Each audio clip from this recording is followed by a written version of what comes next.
I'm Daniel Zengel with Regenitech, joined by Dawn Lipscomb, and we are talking about platelet-rich plasma injections for knee osteoarthritis. And most people are probably familiar with osteoarthritis in the knee. This is one of the most common forms of arthritis, very common especially as people get older, and it affects about 20 million people in the United States today. So if you don't have knee osteoarthritis, you probably know someone who does. It's a condition that affects women predominantly. About 63% of patients that receive total knee replacement surgery are women. And total knee replacement is a very common surgery in the United States. Generally has really great outcomes, actually. There's a lot of research showing that patients with severe knee osteoarthritis will generally see improvements in reduction in pain, improvement in function once they have a total knee replacement surgery. But what we're going to be talking about today is what if there's a way to avoid that surgery altogether? Because we do know, even though the surgery is relatively effective, relatively safe, according to the Agency of Research and Quality, it's a U.S. government organization, about 1 in 400 patients that receive total knee replacement die within 30 days. And you have to assume a lot of those are from complications from the surgery. So even the safest, most effective, well-researched surgeries are still going to have negative implications, which is why we're going to be talking about why platelet-rich plasma injections might be a way to help some patients avoid surgery altogether.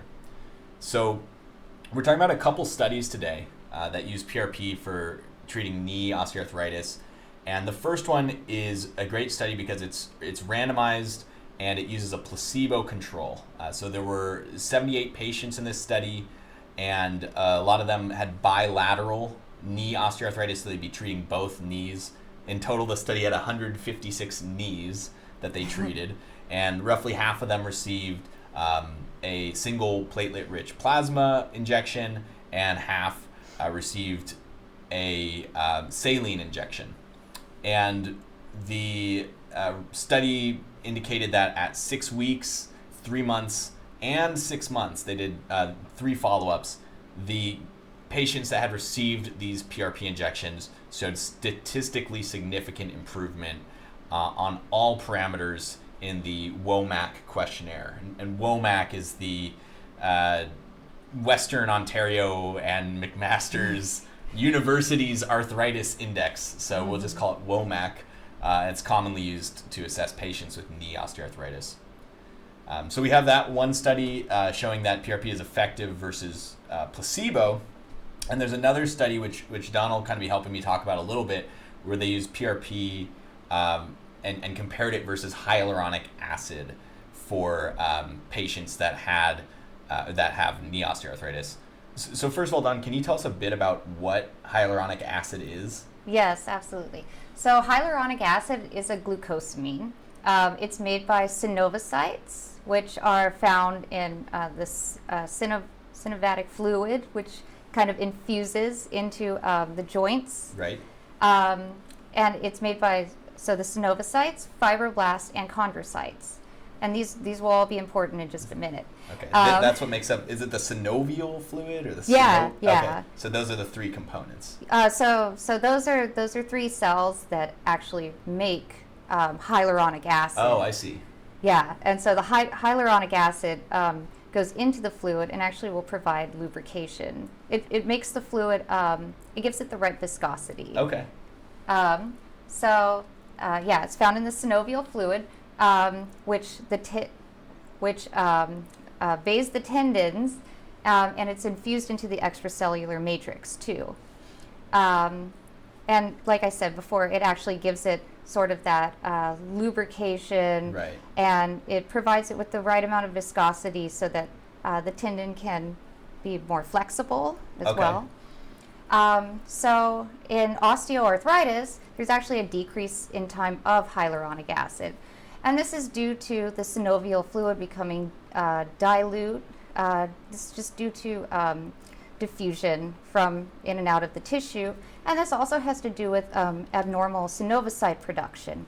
So there aren't as many synovicites being produced, and synovicites are some of the cells that actually produce hyaluronic acid. Got it, okay.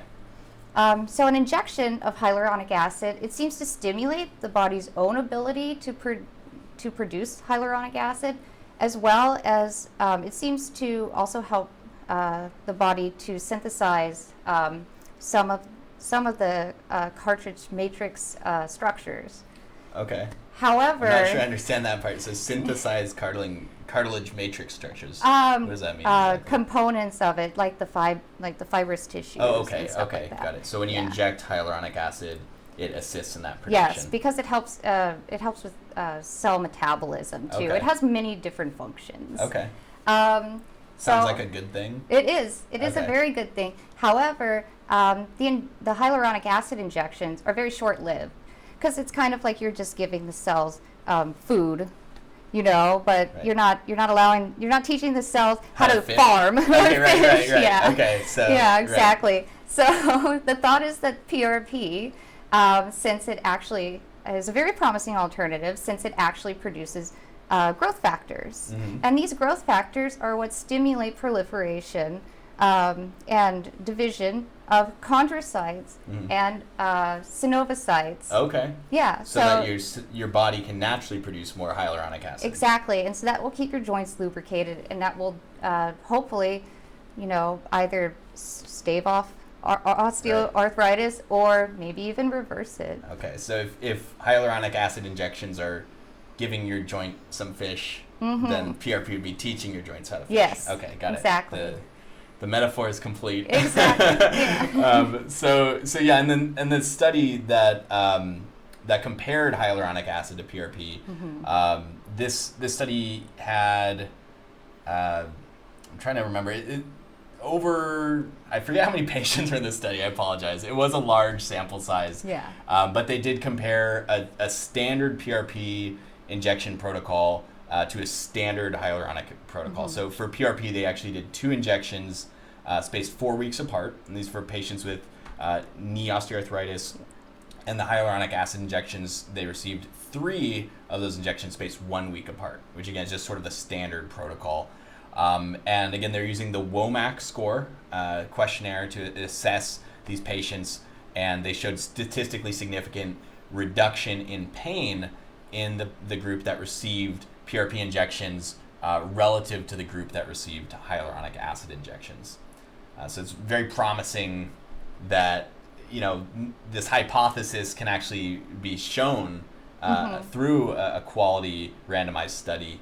And we do know that there's evidence to suggest that PRP is more effective than hyaluronic acid for these patients with knee osteoarthritis. Yeah, and it should be noted as well that on top of the production of hyaluronic acid from these cells, you're also getting regeneration of critical structures that have been degraded over time. Right. So it's not just a short fix. It's a long-term solution. Right. Exactly. All right, Dawn. Well, thank you so much. Thanks, everyone, for tuning in today. And hopefully we'll be back next week with some more science for y'all.